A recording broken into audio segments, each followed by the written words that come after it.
My first week in my new home, I felt spooky. Went to the secret room at the end of the hall, as it's called there. Turned on my dead grandma's lamp on the hardwood floor. Pink watercolor flowers on porcelain. My great aunt Theda Butcher was the first widow to live out her days in the House of the Rising Sun, as the song goes. Grandma Janet was the next. I am the third. I listened to Yoko Ono's Yes, I'm a Witch as I dressed for magic. The chorus goes, Yes, I'm a witch. I'm a bitch. Don't care what you say. My voice is real. My voice is truth. Don't fit any way. I'm not going to die for you. You might as well face the truth. I'm going to stick around for quite a while. I plan on sticking around. Suicide has never been in my cards. Rising guitar strum as Yoko chants, witch, bitch. I lined my eyes black. Smeared myself with coconut oil. Spritzed Elizabeth and James Nirvana. Pulled on the black velvet Courtney Love dress with the white lace collar that belonged to my dead wife. Katie Jacobson committed suicide in 2012, as I've said. Her funeral portrait sat larger than life with a white and gold frame against the wall. My wicker altar was backed with the portrait standing with those piercing green eyes right through me. I prayed to her spirit for guidance all the time. Put on a crow's skull necklace from Necromance on Melrose. An Etsy witch hat festooned with pale yellow gauze and jeweled black feathers. I lit sandalwood incense. Pulled cards from the Dame Darcy Mermaid Tarot deck. The High Priestess, Empress, Queen of Pentacles, Queen of Cups. Strong, solitary, splendid women. I placed them at the back of the altar against the Halloween skull goblets and a Virgin de Guadalupe candle. Set the Hermit against the St. Martin de Porres candle for the Divine Masculine. The Queen of Swords meant a widow or a woman who has known much sorrow, who once knew much pleasure. Dame Darcy illustrated this tarot card with a beautiful female face. Tears streamed down her high cheekbones like Nico from the Velvet Underground. A sword tangled in her long blonde hair. I placed my central queen in front of the altar stone. On the stone, a circle of severed acrylic nails surrounded a cauldron holding a round black 8-ball. I set the Ace of Cups and the Ace of Pentacles on either side for prosperity and abundance, overflowing. On the Ace of Cups, water flows out of a chambered nautilus shell into the ocean. Surrounding the Queen of Swords, I placed the Ten of Pentacles and Four of Wands for a happy ancestral home. The Four of Wands was reversed for my desired home's twist from the white picket fence of standard straight domesticity. Fate decreed I be alone. No children or family here. My womb was as barren as the winter branches of the cherry tree in the backyard. I sought only solitary creative bliss under the waning snow moon. Over the years to come, as strawberry moon wanes and above to harvest moons. I swept the spooky room with a besom broom. Sat in the lotus position on white velvet pillows, holding a white candle north in my palm. I invoked light and earth, lit the candle east for air, south for fire, west for water, rang the bell 3 times, raised my hands on either side in mystical gestures. Left in the lotus cup of Persephone. Right in the devil's horns of Dionysus, divine feminine and masculine. I said, I call upon the goddess and the god, Mary Magdalene and Jesus Christ, to guide this ritual and guard this home. I closed my eyes, filled my mind with white light, reached the still point within my soul, felt the light well upward and outward from my heart center to fill the house. There is one power which is within and without, I said. As I will, so mote it be. I desire that this home be blessed, consecrated, protected, mine. As I will, so may it be. I lit the sage. It smoldered. I walked around tracing the perimeter of the house, leaving smudge smoke behind.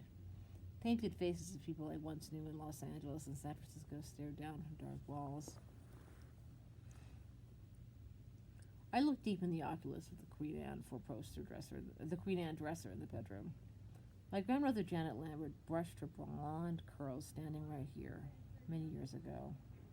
I raised both hands, left to a sage giving off scented smoke, right in gesture of the horned god. Thank you for my healing, I said.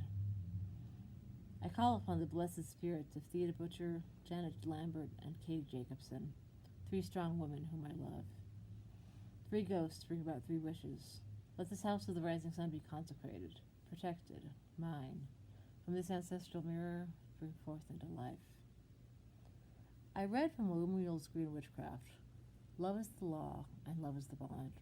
Married did I meet, married do I part, and married will I meet again. Marry meet, marry part, and marry meet again. The circle is now cleared. So may it be. Beings and powers of the visible and invisible, depart in peace. You aid in my work, whisper in my mind, and bless me from the other world, and there is harmony between us. My blessings take with you. The circle is now cleared. So may it be. I ran the smoldering sage under cold water in the bathroom to put it out safely. With beloved spirits of the other world, my spell was cast. My home was consecrated. My new life began. Now, upon moving in, I had trouble feeling okay about my new habits of living, no matter how innocuous. Quiet, solitary, simple. I have walked on eggshells for so long. Ex-boyfriends yelling at me, the eviction, living with Grandma, my parents. Now that I was finally safe alone, still had residual PTSD. American Horror Story gave me hosts of new things to be afraid of, as if I needed any more things to be afraid of. Murder House, useful, taught not to get involved with neighbors. Don't give your neighbors cupcakes. I only knew my neighbors at the House of the Rising Sun were old. Knew my grandparents when they lived here. I tried not to disturb them. I never had parties or socialized. It was always quiet. I used headphones for music and Netflix. Rarely went anywhere, except to buy groceries, take a medication. I had everything delivered that I could. At all hours of the night, there were lights turning on and off in different rooms of the house. Would that be a neighbor problem? There's a perfectly sensible explanation, of course. I'm a solitary, unemployed writer on disability. I keep odd hours. I live alone. So yes, if I'm awake, which could be any time whatsoever, the light will be on in the room I'm in. Do they expect me to sit in the dark all night like my Puritan ancestors before electricity? The blinds are always drawn at night. Porch light off. I can't understand how that be anyone else's problem or concern. No one's business but my own. I lived in fear someone would knock on my door, demanding an explanation for these shenanigans. I didn't expect to be liked by Reno in this quiet neighborhood. I expected people to gossip. I expected resentment, hate, curiosity, fear, hostility. I expected the worst. Anything else would be a nice surprise. This is life with PTSD. Walking on eggshells, waiting for the other shoe to drop and destroy your life the way it always has before.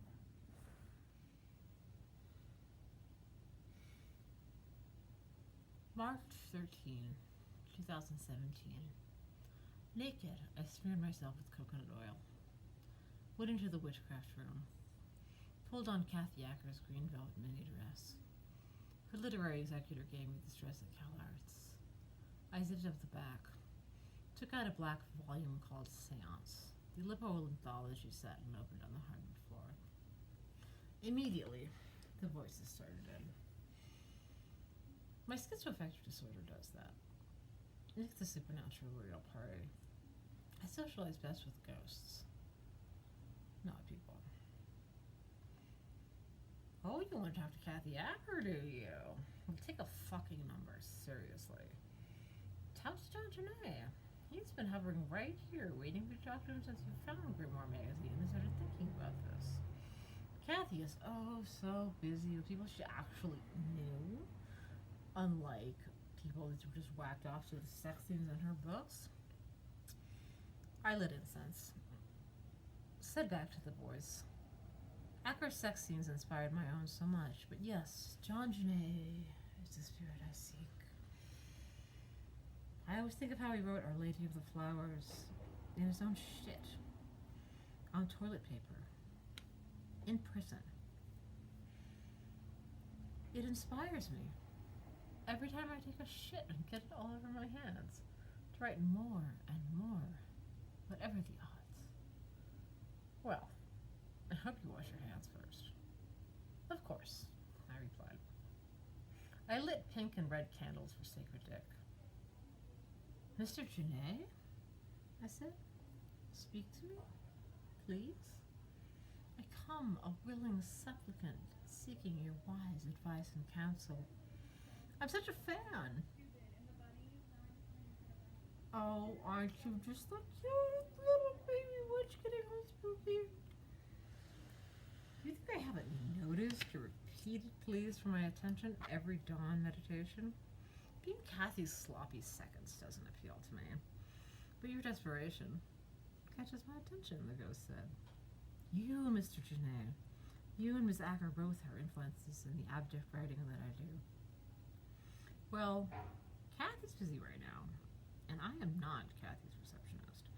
But you know, these blowjob paintings in your room are quite charming. Remind me of something an erotic collector might have had in my time. Thank you. I paint them. No one will print them, but magazines always seem interested in my stuff after I send them these. Oh, honey, the ghost replied. Keep smearing shit into gold. You'll find your way someday. Perhaps like me, not until long after you were dead. It's fine to be discovered later after a disreputable life. Is it really, Mr. Genet? I'm so starstruck. Oh, little witch, the future you live in is fabulous. It has wonders I never could have dreamed of. This internet that you write for, the pornography available for free in an invisible cloud all around us. It's enough to pass on some of the old stuff just floating around in it. Kathy forgives you for wearing her dress and calling someone else up instead, by the way. You're ultimate old school, Mr. Genet. I'll let you go now and not to waste any more of your precious time, but thank you so much for speaking to me. You're welcome. When a witch with no panties on puts on a dead woman's dress, you will be hearing from the afterlife. So sorry to bother you. Blessed be, and thank you so much. Goodbye.